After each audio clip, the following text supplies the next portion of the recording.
There's a brown bottle in your medicine cabinet that costs about $1. Most people use it on scraped knees and forget it exists. But pull up the bath mat in your bathroom and look at the grout underneath. That's the color your grout is supposed to be. Everything else is stain, and that dollar bottle can pull most of it back out. Here's how the pros actually do it. Before we get to the tricks, you need to understand one thing, because it's the reason 90% of people fail at this. Grout is not a solid surface. It's a cement-based filler, and under a microscope it looks like a sponge, thousands of tiny open pores. It also sits below the tile in a little valley.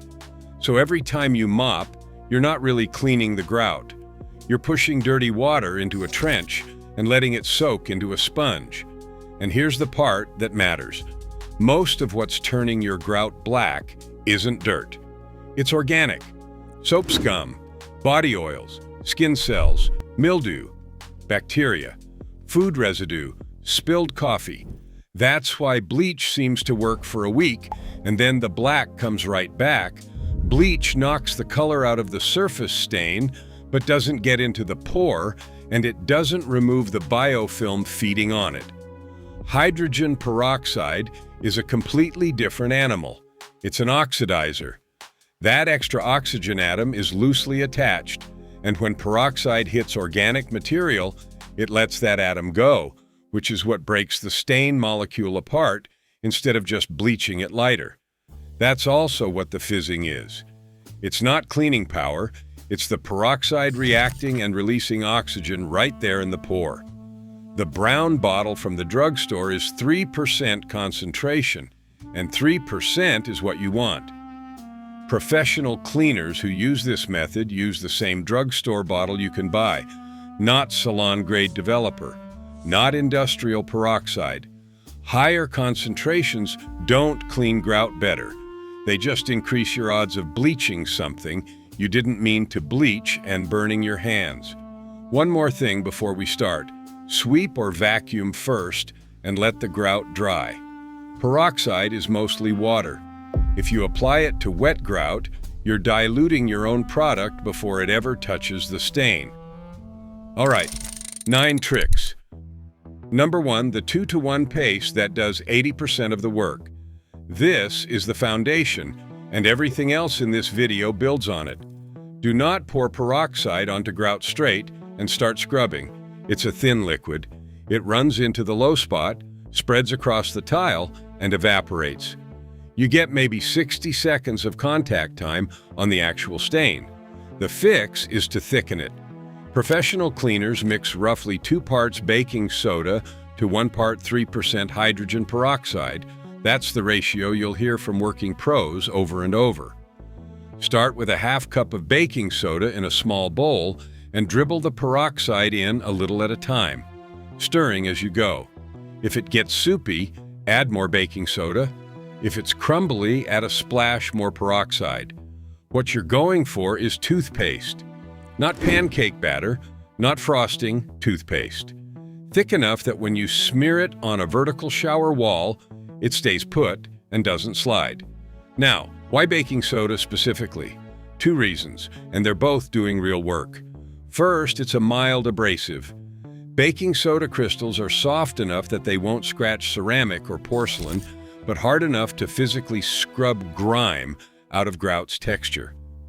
Second, and this is the part people miss, baking soda is alkaline, sitting around 8.3 on the pH scale.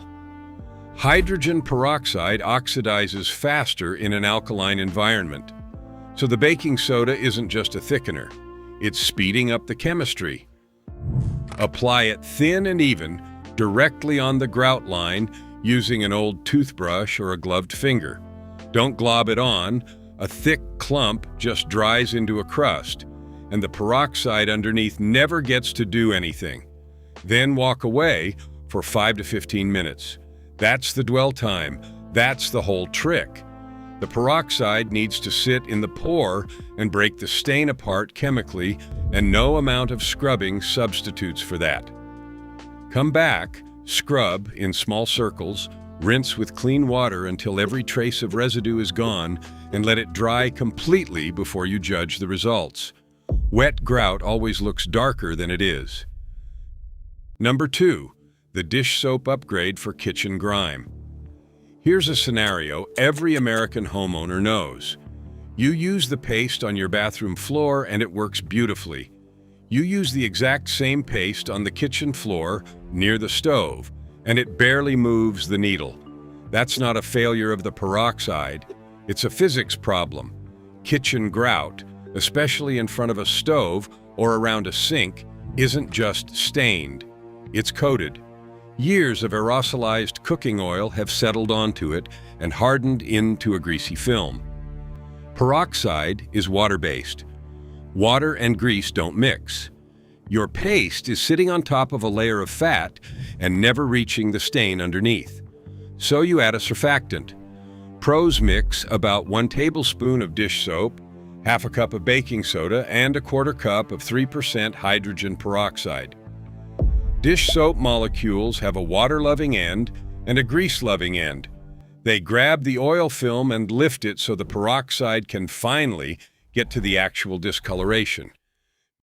Mix it in a squeeze bottle if you have one, because you can lay a precise bead right down the grout line instead of smearing it across the whole tile. An empty condiment bottle from the dollar store works perfectly, and it's honestly one of the biggest upgrades to your technique in this entire video.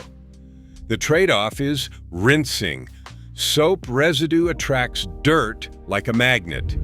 If you leave a soap film behind, your grout will get dingy faster than it did before you cleaned it, which is exactly why people say cleaning it just makes it worse. It's not the peroxide, it's the soap they didn't rinse out. Go over it twice with clean water and a fresh cloth. Use this version anywhere grease is in the picture. Kitchen floors, backsplashes, the tile behind the range. For bathrooms, the plain 2-ingredient paste from trick number 1 is usually plenty. Number 3, the plastic wrap trick nobody tells you about. This one is the single biggest difference between an amateur result and a professional one, and it costs about 4 cents. Here's the problem. Hydrogen peroxide is unstable. That's the whole reason it works. It wants to fall apart into water and oxygen. And 2 things make it fall apart faster: light and air. Ever wonder why peroxide is sold in an opaque brown bottle instead of clear plastic like everything else? That's not branding. Light breaks it down. The manufacturer is protecting the product from the sun. So think about what happens when you smear a bright white paste on your bathroom floor under an overhead light and walk away for 15 minutes. The peroxide is decomposing the entire time. By minute 10, a good chunk of the active ingredient has already fizzed off into the air, doing absolutely nothing. And the paste itself is drying out, and dry paste doesn't react with anything. The fix: apply your paste, then lay a strip of plastic wrap right over the top of it and press it down. Now you've got a sealed, dark, humid little chamber. The paste can't dry out. The peroxide can't gas off. Light can't reach it. Every bit of that oxidizing power goes into the stain instead of into your bathroom air. And because it can't dry, you can extend the dwell time dramatically. Instead of 10 minutes, you can leave it for 30 or an hour, or on truly neglected grout overnight. That's a game changer for stains that have been setting for years. And it's the difference between a little brighter and, wait, is that the same floor? If plastic wrap is awkward on a large area, aluminum foil works too and actually blocks light better. On a shower wall, wrap plus a few strips of painter's tape at the top holds everything in place. Number 4, the cotton coil for shower walls and black caulk. Vertical grout is its own nightmare, and the black stuff in your shower corners is usually not even in the grout. It's in the silicone caulk. Gravity is the enemy here. Anything you apply to a wall starts sliding the second you turn around, which means the stain at the top of your shower gets 30 seconds of contact, and the floor of your tub gets a puddle of wasted product. The professional workaround is a peroxide compress. For grout lines on a wall, tear paper towels into thin strips, roughly the width of the grout. Soak them in 3% hydrogen peroxide until they are saturated but not dripping. Press them directly onto the grout line. Wet paper clings to tile through surface tension. It will stay right where you put it. Then, if you want to be thorough, put plastic wrap over the top, per trick number 3. For the black mildew in silicone caulk, the corners, the seam where the tub meets the wall, use cotton coil, the kind you can buy in a roll at any drugstore. Cotton balls stretched out work in a pinch. Soak the coil in peroxide, lay it directly into the corner seam, and press it in. It molds into the joint and holds a huge amount of liquid against the mildew. Leave it for a few hours. Overnight if the shower isn't needed, then peel it off and rinse. One honest expectation setter. Black in caulk is often mold that has rooted into the silicone rather than sitting on top of it. Peroxide will kill it and lift the surface staining, and often that's enough. But if the caulk is old, cracked, and stained all the way through, no cleaner on earth is fixing it. At that point, the answer is a $5 tube of new caulk, not more chemicals. Knowing which situation you're in saves you an entire wasted Saturday.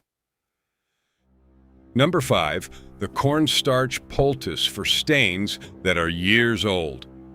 Now we're getting into the stuff that separates casual cleaners from people who restore surfaces for a living. Some stains aren't on the grout.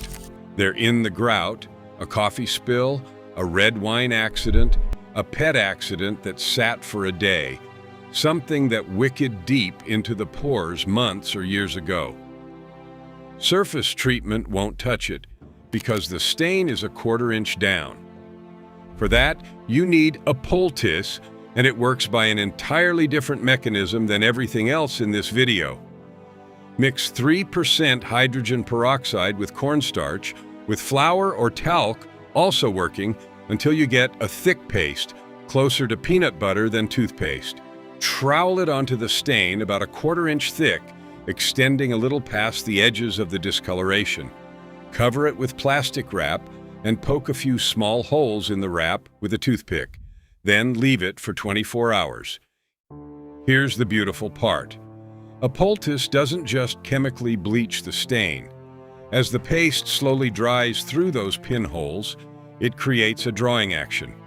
The moisture migrating out of the poultice pulls dissolved stain material up and out of the pore and into the paste. You're not just lightening the stain, you're physically extracting it. Stone restoration professionals use exactly this technique on marble countertops that cost more than your car. It's not a kitchen hack, it's standard practice in the trade. When it's fully dry and crumbly, scrape it off with a plastic scraper and rinse. Deep stains sometimes need 2 or 3 rounds. That sounds like a lot of patience, and it is, but compare it to the alternative, which is re-grouting the floor. Number 6, the flood soak for entire floors. Everything so far has been surgical, but nobody is applying paste with a toothbrush to 400 square feet of kitchen tile. You'd be there until Thanksgiving. For large areas, you flip the strategy.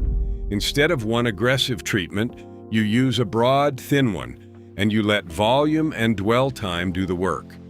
Mix equal parts 3% hydrogen peroxide and warm water in a garden sprayer or a large spray bottle. Work in sections roughly 4 feet by 4 feet, because that's about how much area you can treat before the first part starts drying. Mist the section until the grout lines are visibly wet. Let it dwell 5 to 10 minutes. Don't let it dry. Then hit it with a stiff brush or a deck brush with a handle and mop up the dirty solution with clean water immediately. That last step is critical. If you let the dirty water sit, The suspended grime settles right back into the pores you just cleaned, and you've accomplished nothing but redistributing filth. Why warm water and not hot? Heat accelerates peroxide decomposition. Hot water burns off your active ingredient before it reaches the stain. Lukewarm is the sweet spot. It is enough to soften grime, not enough to destroy the peroxide. This won't erase a decade-old stain. That's not what it's for.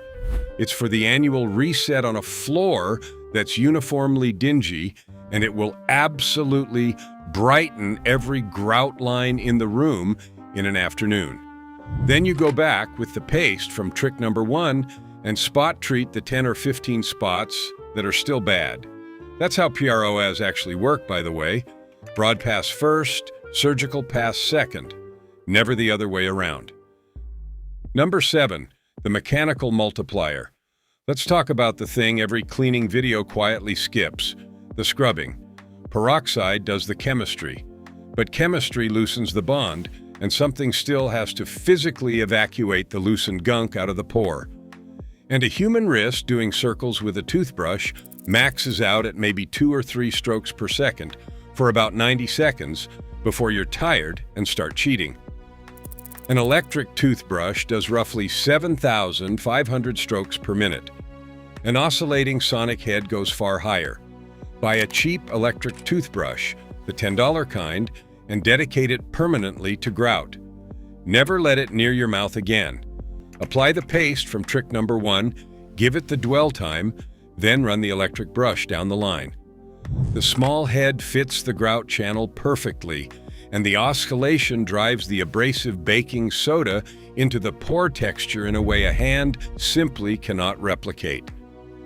For floors, scale it up.